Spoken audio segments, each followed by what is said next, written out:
하나님의 말씀 같이 보도록 하겠습니다. 고린도후서 4장 16절 말씀입니다. 고린도후서 4장 16절 말씀 같이 봉독합니다.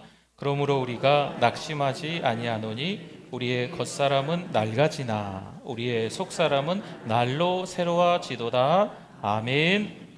우리 하나님의 말씀에 대한 우리의 고백, 우리 성경책을 가슴에 품고 아니면 손을 가슴에 얹고 같이 우리 읽습니다. 주의 말씀은 내 인생의 빛입니다. 주의 말씀은 내 삶을 변화시킵니다. 주께서 말씀하신 대로 나는 하나님의 사랑받는 자녀입니다. 나는 축복의 통로입니다.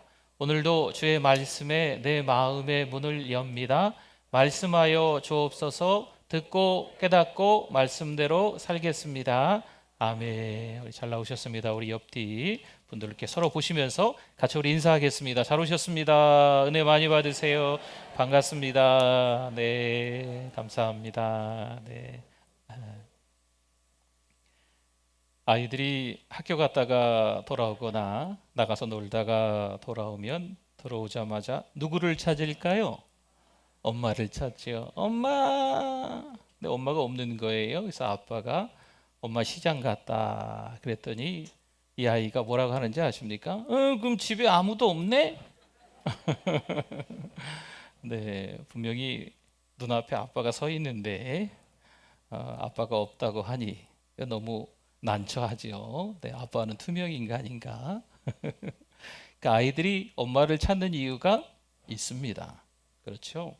엄마를 찾으면 엄마가 뭔가 문제를 해결해 주거든요. 뭐 필요한 거를 엄마가 잘 찾을 수가 있습니다. 마태복음 8장 1절 말씀에 보니까요, 예수님께서 산에서 내려오십니다. 지금 마태복음 5장, 6장, 7장은 산상수훈이에요. 그래서 이제 내려오시는 거예요. 그랬더니 어떻습니까? 수많은 무리가 따르니라. 아멘. 많은 사람들이 왜 예수님을 지금 따라왔을까요? 예수님을 찾고 있는 이유가 도대체 무엇일까요? 여러분, 누군가의 부족함은요, 우리의 마음을 참 아프게 합니다. 때로는 누가 편찮으신 거지요. 때로는 누가 재정적으로 큰 부담을 겪고 있는 거예요. 그것뿐이겠습니까? 자녀들의 문제까지도 생긴 거지요. 그러면 참 안타까워요. 그 부족함 때문에 그 마음이 너무 느껴지는 거지요. 그런데 여러분, 오히려 그런 결핍이 주님을 찾는 이유도 됩니다. 부족하기 때문에 하나님께 찾아오는 이유도 된다라는 거죠. 나병에 걸린 한 사람이 있습니다. 이 사람이 주님께 찾아왔습니다. 지금 마태복음 8장 이야기를 좀 하고 있는 겁니다. 주님을 찾은 이 나병 환자, 만약에 나병이 안 걸렸으면 주님을 찾았을까? 그런 생각도 해봅니다. 문둥병, 나병, 불치병, 죽을 병에 걸렸기 때문에 지금 주님을 찾아오는 겁니다. 이 나병 환자가 주님을 찾으면서 원하는 건 뭘까요? 이 나병을 고쳐주세요. 주님 만나니까 주님이 어떻게 해주셨을까요? 고쳐주신 줄 믿습니다. 우리가 몸이 아프면 병원에 찾아갑니다. 여러 병원, 여러 의사들을 만나 고쳐보려고 합니다. 다 좋은 병원이고 다 좋은 의사 선생님이겠지만 때로는 또 병원을 여기저기 다니면서 또 여러 명의들을 또 찾아다니면서 고치고 싶은 게 우리 사람의 그런 마음들이겠죠. 그렇다면 우리 영혼을 위해서는 어떻게 해야 할까요? 우리 육신의 병을 위해서 찾아다니고 있는데 우리 영혼의 건강을 위해서는 지금 뭘 하고 있을까요? 어떤 분은 내 영혼을 위해서 아무것도 하지 않는 거예요. 무관심한 거지요. 그러면요, 영적 게으름에 빠져 있는 겁니다. 마태복음 8장 8절 말씀에 백부장이 대답하여 이르시되 주여 내 집에 들어오심을 나는 감당하지 못하겠사오니. 이 백부장이 집에 예수님이 찾아오는 것을 감당하지 못하겠다고 하네요. 그러면서 하는 말이 다만 말씀으로만 하옵소서. 그러면 내 하인이 낫게 싸움나이다. 아멘. 이 백부장이 주님을 찾은 이유는요, 자기 집에 하인이 병들었던 거지요. 그러면 예수님께서 가서 고쳐줄게. 지금 가시려고 하는데 이 백부장이 예수님을 만류하고 있는 거죠. 예수님, 그냥 거리가 떨어져 있지만 말씀만 해주세요. 거리가 떨어져 있는 내 하인이지만 말씀만 하셔도 나을 줄 믿습니다. 대단한 믿음 아니겠습니까? 주님을 찾은 다양한 사람들은요, 저마다 필요가 다릅니다. 누가 봐도 칭찬받는 믿음도 있고요, 자신의 필요만 채우려는 사람들도 있습니다. 필요한 게 해결이 되면 주님을 아예 떠나버리는, 우리 성경에 보면 그런 인물들이 등장을 합니다. 여러분, 우리는 어떨까요? 우리는 오늘 왜 교회에 찾아왔을까요? 교회를 찾은 이유는 뭘까요? 벌써 오래전부터요, 교회가 위기에 처해 있다라는 말들을 많이 합니다. 세속화한 거죠, 세속화. 교회가 세상과 너무 비슷해졌다. 세상의 공동체와 교회 공동체가 별반 다를 바가 없다. 이걸 세속화라는 말을 씁니다. 교회들이 좀 시끄러워졌습니다. 서로 시기하고 다투고 비방하는 일들이 속속 교회 현장에서 생겨난 거지요. 하다못해 이 세상 사람들이 막 이야기하다가 막 다투면 참 웃지 못할 이야기를 한다고 해요. 여기가 교회냐? 싸우게. 참 안타까운 이야기죠. 이기적으로 자신만 인정받으려 하는 사람들이 때로는 교회라는 공동체 안에도 생겨버렸습니다. 교회에도 높은 자리가 있다 하네요. 누가 제일 높고 누가 그 다음이고 누가 그 다음이고 누가 제일 낮다, 이런 이야기를 서슴없이 하기도 한답니다. 그래서 높은 자리에 올라가서 자신의 힘을 과시하려고 하는, 세상에서는 별로 높은 자리에 있어 본 경험이 없기 때문에 교회에서는 높은 자리에 올라가고 싶다라는 그런 마음도 생긴다고 하는 거죠. 여러분, 탕자가 아버지가 살아있는데요, 미리 유산을 받아 타국에 갑니다. 아버지가 돌아가셔야 유산을 받는 건데, 이 탕자가 아버지가 생전에 계심에도 불구하고 졸라대서 유산을 받고 현금화시켜서 타국에 갑니다. 탕자 이름 그대로, 말 그대로 탕자처럼 살다가 겨우겨우 아버지에게 돌아옵니다. 자주 말씀을 드리지 않습니까? 탕자가 잘하는 게 있다면 뭐라고요? 돌아온 거 잘했다고 했습니다. 돌아온 것으로 탕자가 끝일까요? 그렇지 않습니다. 돌아온 것으로만 탕자가 끝이라면 탕자는 어느새 한 번 탈선했으니 두 번, 세 번 이어서 집을 나가는 건 손쉽게 할 수 있는 일입니다. 여러분, 탕자에게 진짜 중요한 것이 있습니다. 돌아온 것은 잘했지만 돌아와서 아버지와의 관계가 회복돼야 될 줄 믿습니다. 여러분, 교회에 잘 오셨습니다. 잘 오셨는데 하나님 아버지와의 관계가 회복되는 게 더 중요한 것을 저와 여러분이 깨달을 수 있기를 바랍니다. 이게 더 중요한 거예요.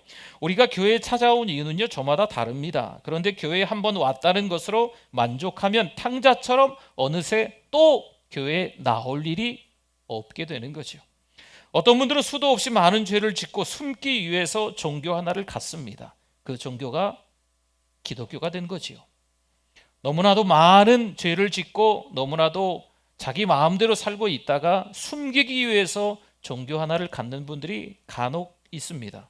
교회 안에 들어와 자신을 철저히 숨기고 세상에서 했던 것들을 감추고 교회에서 마치 천사가 된 것 마냥 뭔가 열심히 섬기는 경우가 있습니다. 여러분, 진짜 중요한 건 뭘까요? 하나님과의 관계입니다. 하나님과의 깊은 관계를 갖지 않으려 한다면 뭔가 열심히 하는 게 별로 하나님 앞에 칭찬받을 일이 못 된다는 거예요. 그냥 일하는 거지요. 그렇다면 그 사람은 하나님과 상관없는 사람입니다. 요한복음 3장 3절에서 말씀합니다. 같이 한번 읽어주세요. 예수께서 대답하여 이르시되 진실로 진실로 내게 이르노니 사람이 거듭나지 아니하면 하나님의 나라를 볼 수 없느니라. 아멘. 밤중에 한 사람이 찾아왔습니다. 그런데 이 밤중에 찾아온 사람에게 예수님께서 하시는 말씀이에요. 도통 이 니고데모가 말을 잘 못 알아듣기는 합니다. 예수님 말씀하시면 엉뚱한 대답하고 또 예수님 말씀하시면 엉뚱한 이야기하고 계속 주고받는 대화가 아닌 거예요. 예수님은 거듭나야 하나님의 나라를 볼 수 있다라고 말씀하십니다. 거듭난다는 건 뭘까요? 다시 태어나는 것입니다. 다시 태어나야 한다는 거죠. 예수 그리스도를 믿어야 한다는 거예요. 내 안에 예수 그리스도를 영접해야 한다는 거죠. 여러분, 교회 오는 것으로만 끝나면 안 되고 하나님과의 관계 회복이 되기 위해서는요, 예수 그리스도를 믿어야 합니다. 지금까지 내가 지은 죄들을 낱낱이 하나님 앞에 고하고 회개하고 참회하며 또 예수 그리스도를 믿고 있으니까요, 하나님의 아들, 딸이 되는 거지요. 내 안에 성령 하나님이 찾아와 주시는 줄 믿습니다. 어떤 분들은요, 그렇죠, 수도 없이 많은 죄를 졌기 때문에 예수 그리스도를 만나기 위해서 그 죄들을 교회 오자마자 앉자마자 울기 시작해서 계속 고백하는 분들도 계세요. 하나님과의 관계가 회복되어져 가고 있는 거죠. 여러분, 거듭남은요, 신앙의 완성이 아니에요. 신앙의 출발입니다. 이제 교회 막 찾아와서 내가 예수님 믿습니다. 내 안에 예수님 모셔드립니다. 내가 주님을 위해 살겠습니다. 여러분, 이런 거듭남은요, 중생은요, 신앙생활의 첫걸음이에요. 출발입니다. 어린아이 같은 신앙일 수 있어요, 지금은. 그래서 이 신앙이 점점 더 깊어지고 점점 더 자라가야 한다는 겁니다. 은혜 받아 서서히 믿음이 성장하는 그 시간을 경험해야 됩니다. 여러분, 세월이 좀 지날 수 있어요. 때로는 그 신앙이 성장하기 위해서 경험할 수 없는, 해석되지 않은 고통들이, 고난들이 찾아올 수도 있습니다. 그러나 오히려 그 시간들을 지나면서 우리의 믿음이 어떻게 될까요? 성장하는 겁니다. 로마서 5장은 그런 말씀도 하지요. 환난은 인내를, 인내는 연단을, 연단은 소망을 이루는 줄 알미라. 환난이 있고 고통이 있고 핍박이 있지만 잘 인내하면요, 그게 연단, 단련의 과정이 돼서 미래에 대한 소망, 하나님께 향한 소망이 생긴다라는 말씀이 되겠습니다. 여러분, 교회에 와서 다짜고짜 뭔가 열심히 봉사하려고는 하지 말아 주셨으면 좋겠어요. 물론 거듭나고 신앙이 어느 정도 성장하신 분들은 교회에서 좀 섬겨주셨으면 좋겠어요. 아마 그분들은 섬기지 말라고 해도 알아서 섬기지 않으실까 생각합니다.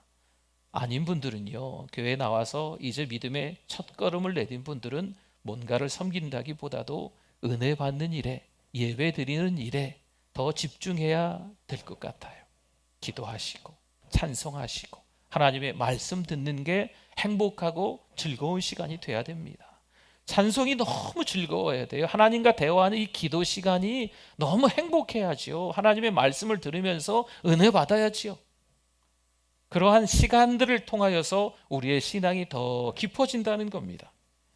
거듭난 사람은요, 그래서 내면에 성령이 계시는 거예요. 사실 이 성령은 눈에 보이질 않습니다. 눈에 보이지 않아요. 바람이 눈에 보입니까? 바람이 눈에 보이지 않습니다. 하지만 나뭇가지가 흔들리는 것을 보고 바람이 있다라는 것을 알 수 있습니다. 성령은 눈에 보이지는 않지만 성령께서 하시는 일이 있습니다.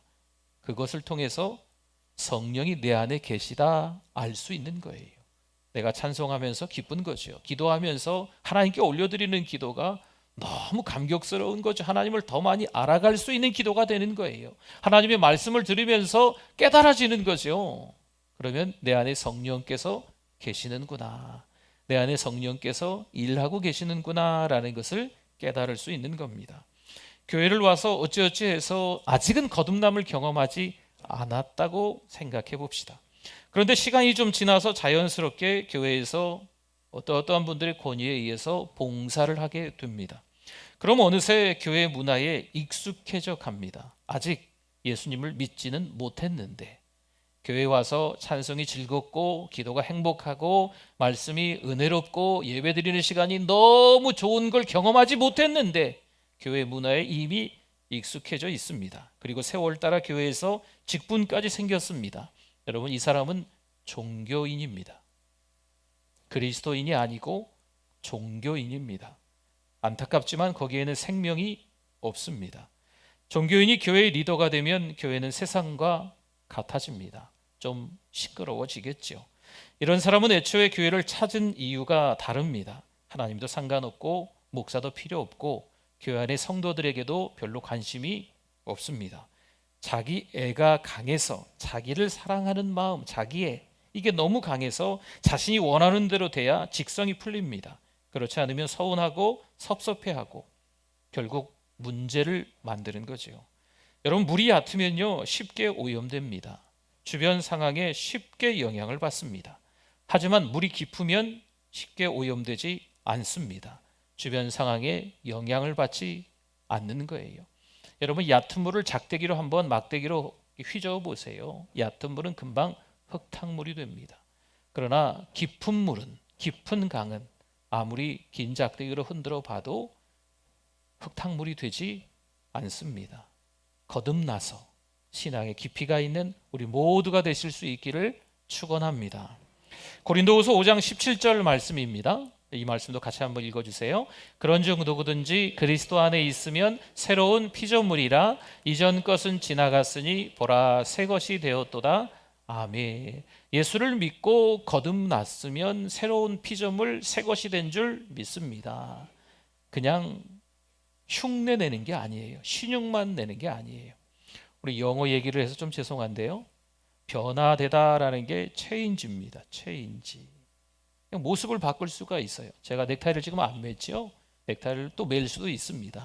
양복 우아기를 입었잖아요. 벗을 수도 있습니다. 이런 게 체인지, 변화입니다. 그러나 예수 그리스도를 믿고 난 이후의 변화는 이런 체인지가 아니고 트랜스포메이션이라고 합니다. 완전히 바뀌는 거죠. 완전히 새 사람이 되는 거예요.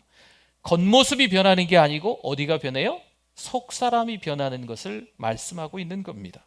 적당한 변화는요 진짜 변화가 아니에요. 교회를 찾아오니 교인일 수는 있지만 그리스도인은 안타깝지만 아닐 수가 있습니다.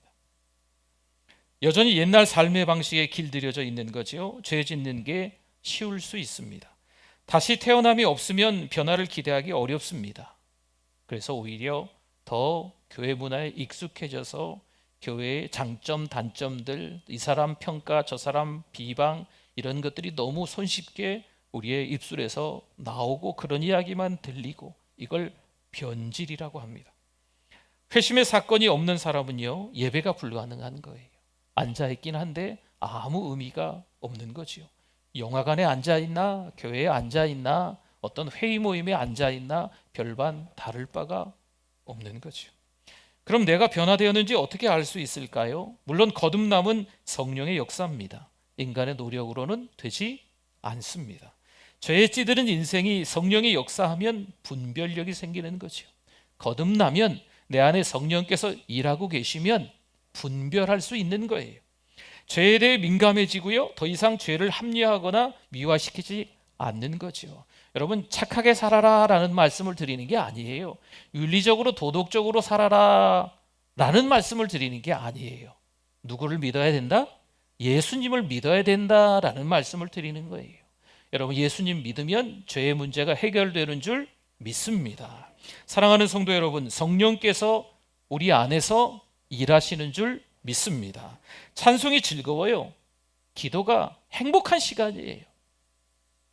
하나님의 말씀을 듣는 시간이 너무 감사한 거죠. 말씀에 관심이 생기는 거예요. 그 말씀이 깨달아집니다. 하나님의 말씀이 믿어지기 시작하고 하나님의 말씀을 따라 순종하고 싶은 거지요. 내 안에 성령께서 계시고 일하시면 그렇게 트랜스포메이션, 변화가 일어난다는 거예요. 많은 사람 앞에서 예수님을 구주로 시인하는 거지요. 글쎄요, 경험해보지 않은 사람은 도무지 지금 이 말을 이해할 수 없겠지요. 교회 안에 있지만 거듭나지 않으면 설교를 수도 없이 많이 들었어도 전혀 그 말씀이 나에게 와닿지 않습니다.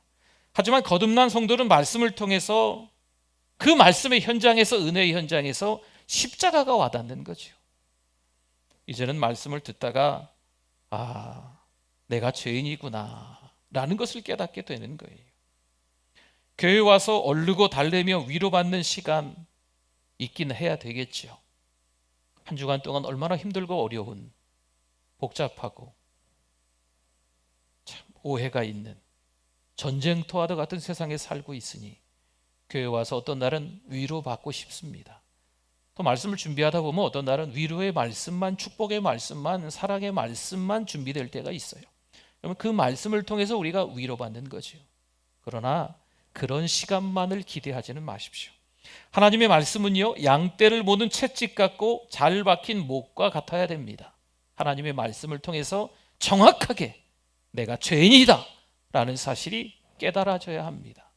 지금까지 살아온 것이 하나님의 뜻에 맞지 않았다 그러면 돌이켜야 되는 거죠. 유턴해야 되는 거지요. 거듭난 성도는요, 그러한 것들을 분별할 수 있어야 됩니다. 고린도후서 6장 2절 말씀을 보겠습니다. 이르시되 내가 은혜 베풀 때에 너에게 듣고 구원의 날에 너를 도왔다 하셨으니 보라 지금은 뭐 받을 만한 때라고요? 은혜 받을 만한 때요. 보라 지금은 구원의 날이로다. 아멘. 여러분 지금은 은혜 받을 만한 때입니다. 은혜 받을 만한 때. 뭐 어려운 일이 없을 때, 집이 평안할 때, 건강할 때, 자식 문제가 없을 때, 글쎄요. 여러분 그런 때하고는 상관이 없어요. 하나님께서 우리에게 주신 정한 때가 있습니다. 그 때가 은혜 받을 만한 때입니다. 물론 성경에 많은 인물들이 어렵고 힘든 고통을 당하면서 은혜의 현장에 머물러 있기는 합니다. 그러나 아무 일도 없어도 은혜 받을 수 있어요. 우리가 정하는 게 아니고 누가 정하시는 겁니까? 하나님이 정하시는 거지요. 지금은 은혜 받을 만한 때인 줄 믿습니다. 지금 우리가 복음에 반응해야만 합니다. 우리가 복음을 경험하기 전에는요, 하나님과 거리감이 너무 많이 느껴지는 거예요. 너무 멀리 계신 하나님, 너무 높이 계신 하나님, 우리랑 전혀 상관없으신 분 같은 거지요. 교회에서 뭔가 사역을 하려고 아둥바둥하지 않았으면 좋겠어요. 정말 거듭나서 신앙이 어느 정도 성장했으시면 오늘 우리 찬양대처럼 방송실에서, 안내팀에서, 식당에서 보이게 보이지 않게 여러 많은 섬김들이 줄지어서 이어져야지요. 네. 그런데 여전히 거듭남의 비밀을 깨닫지 못했다면 여러분 좀 더 예배에 집중해 주실 수 있기를 바라요. 함께 더 찬송하고 함께 하나님과 대화하는 기도도 더 하고 하나님의 말씀에 주의 깊게 한번 더 들어보고 하나님, 내가 죄인 중에 괴수입니다. 내가 큰 죄인입니다. 더 낮아지면서 하나님께 가까이 가야 은혜의 현장에 머무를 수 있다는 거죠. 고린도후서 4장 16절 한 절만 더 볼까요? 오늘 본문이었죠. 같이 한번 읽어보겠습니다. 그러므로 우리가 낙심하지 아니하노니 우리의 겉사람은 낡아지나 우리의 속사람은 날로 새로워지도다. 아멘. 우리의 겉사람, 겉으로 보이는 우리의 사람은 어떻게 된다고요? 낡아지는 거예요. 네. 그러나 속사람은 어떻게 돼요? 속사람은 날로 새로워지도다. 예수 믿으니까, 거듭나니까. 거듭남은 신앙의 완성이 아니고 출발입니다. 거듭나고 점점 믿음이 성숙해지니까 날로 새로워지는 거지요. 또 이 내 안에 누가 계세요? 성령께서 계시잖아요. 내 안에 성령께서 속사람을 강건케 해주시는 거예요. 내 영혼이 힘을 얻는 거죠. 오늘 교회 왜 오셨습니까? 교회 왔는데 교회 왜 왔냐고 질문을 하니 너무 당황스러우시죠? 왜 오셨어요 교회에? 네. 하나님을 왜 찾고 계십니까?